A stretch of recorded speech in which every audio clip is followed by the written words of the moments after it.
What's up and welcome to Me, You, and Switch 2. I am me, Tom Tates, and you are you, so let's talk about Switch 2. This is the latest and greatest Nintendo Switch 2 news brought to you every Tuesday and Friday in snackable 5 to 10 minute episodes. Today happens to be Friday, March 27th. It is 7:54 a.m. on the East Coast. This is episode 86. We're getting up there. I am very, very stoked that it is the weekend. I really need this one, even though it is packed end to end with all kinds of activity from soccer practices to a couple of trips that we have locally. All good stuff, but it will be busy, but I'm excited for it. I hope that wherever you are, you have some positive things lined up as well. Listen, there's so much news to cover today. There was a lot. Preparing for this one was a bit overwhelming just because a lot of stuff dropped over the past few days since we last spoke on Tuesday. So I'm going to move through it pretty briskly. I'll hit some announcements first, and then we can talk about Super Mario Wonder Nintendo Switch 2 Edition plus Meetup at Bella Bell Park, which arrived yesterday. There are some reviews out for that, but let's start with some business updates. Bloomberg released a report that Nintendo will decrease their Switch 2 production numbers. Now, this is just a report. This is not official from Nintendo. They attributed this to slower than expected holiday sales. And most outlets have shared that there's probably more to it than just that. There's obviously a lot going on in the global economy. The RAM apocalypse, is a big thing that's happening because AI is eating up all the available RAM. So that things are just getting more expensive. So who knows?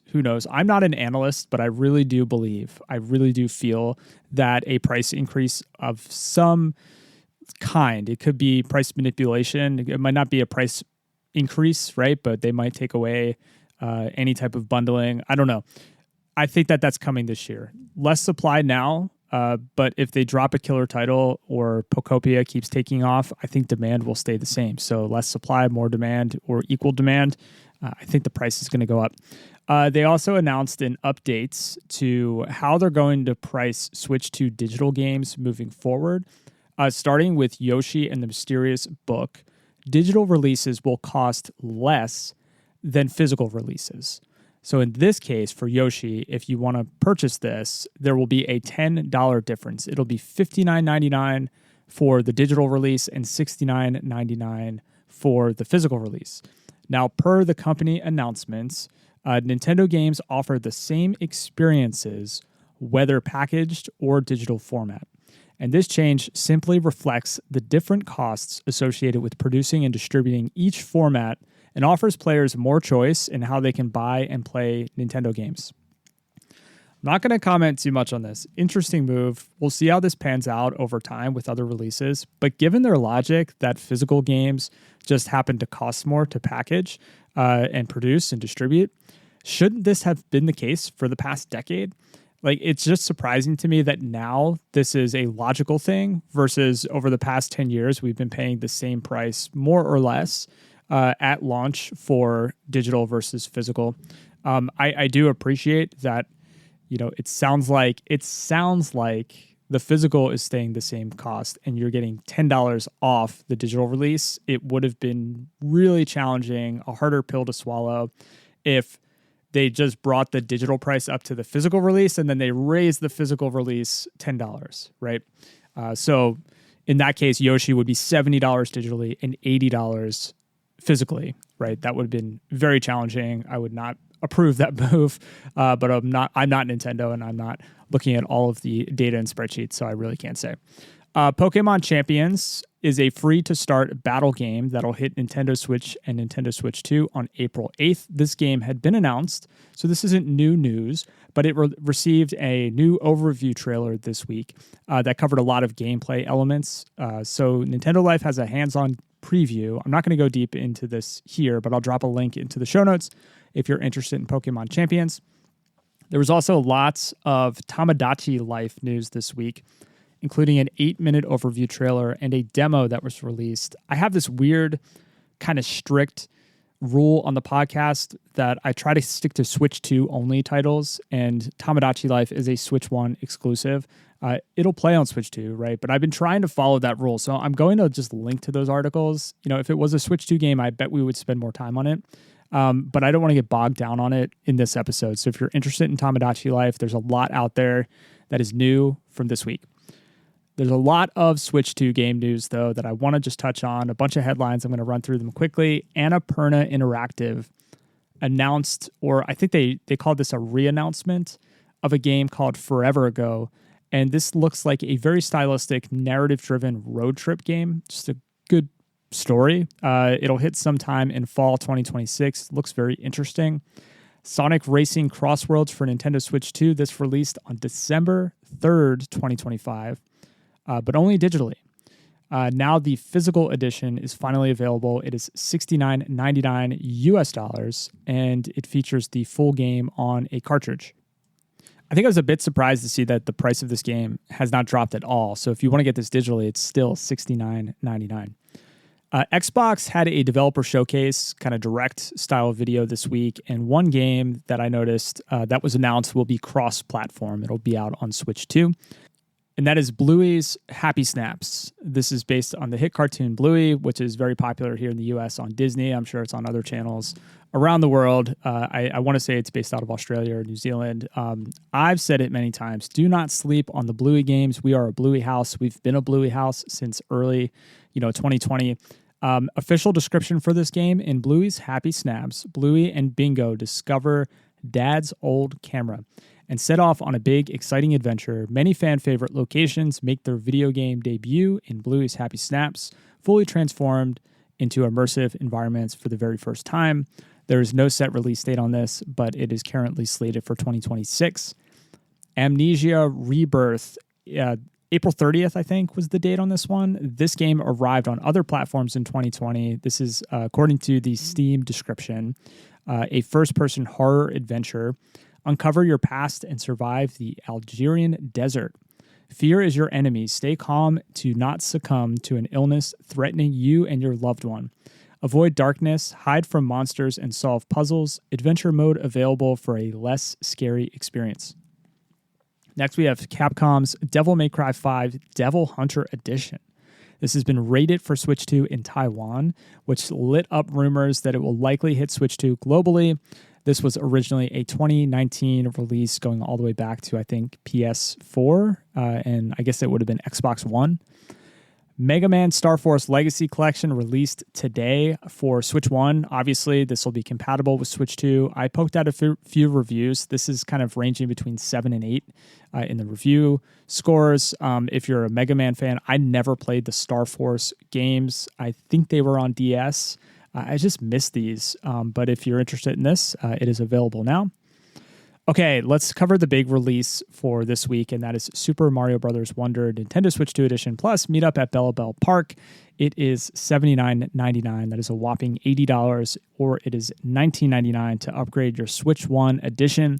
It was released yesterday, so it is available now. I don't know if it's available physically. I didn't look into that.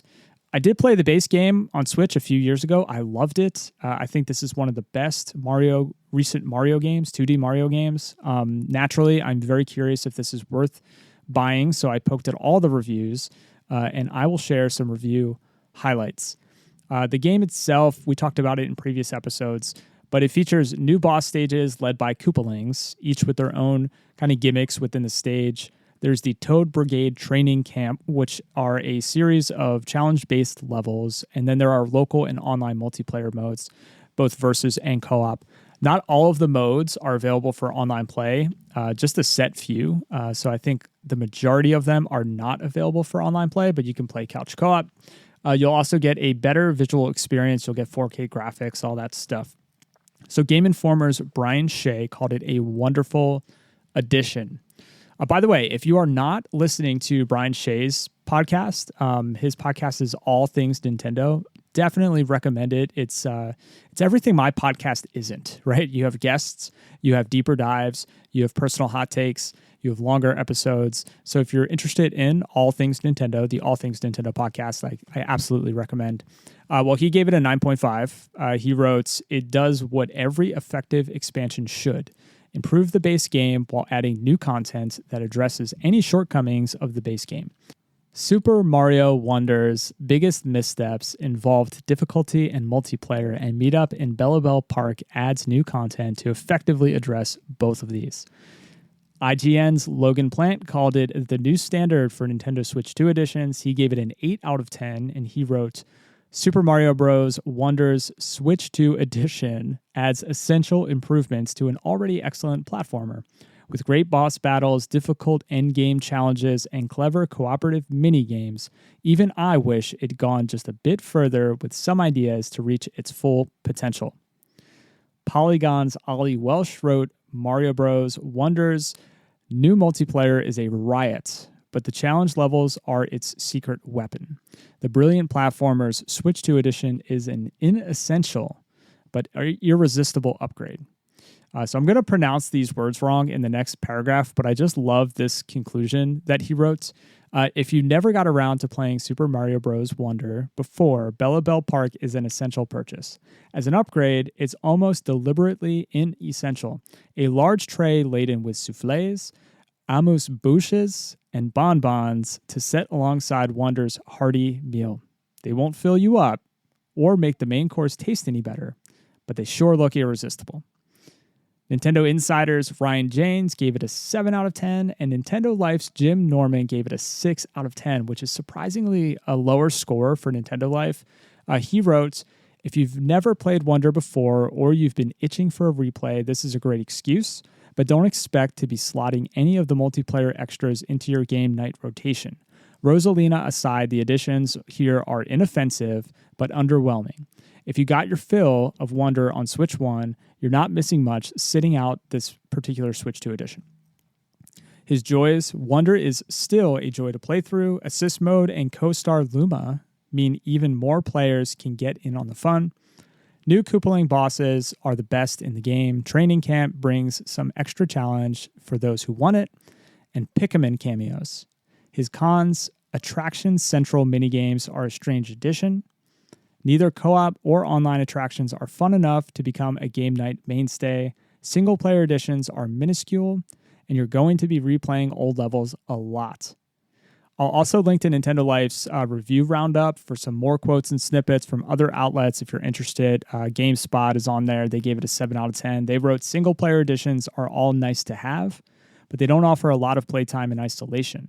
For those of us who have a household full of Mario fans to play with, or if you want to go online, it's a rollicking good time full of chaotic multiplayer action." And then finally, Digital Foundry gave us their technical review. I'll link to that in the show notes. They were hoping for 120 frames per second performance, but they kind of get into all the deep dives with the technical stuff. I'm curious, if you're picking this one up. I probably won't anytime soon. I have plenty to play, and I already tackled the base game. The only way I can see myself getting this one is if my kids get really excited for it and they pitch in to buy it and throw me $20. And I just cave one day and I pick it up digitally as the upgrade. But we'll see. This episode is already well over 13 and a half minutes, so we're going to stop here. Let me know on Blue Sky or Instagram. I am at Switch2Pod. That's Switch with the number 2 pod. I don't post much, but feel free to message me on those platforms. You can subscribe on YouTube, Spotify, Pocket Casts, Apple Podcasts. Wherever you subscribe to podcasts, we should be there. If not, let me know. Switch2pod.com for all the links, all the show notes, all that stuff. A kind rating or review goes a long way. Sharing with a family member, friend, Discord server, subreddit, wherever you hang out with gamers goes even further. I hope that you have an incredible weekend. I mean, hopefully the weather's nice wherever you are. Get out and get some sunshine. It is March. It is soon to be April, springtime. Baseball is back. I'm loving it. I love baseball season. It's fantastic. I want to thank you as always for your time and your attention. Much love. Now go play some games.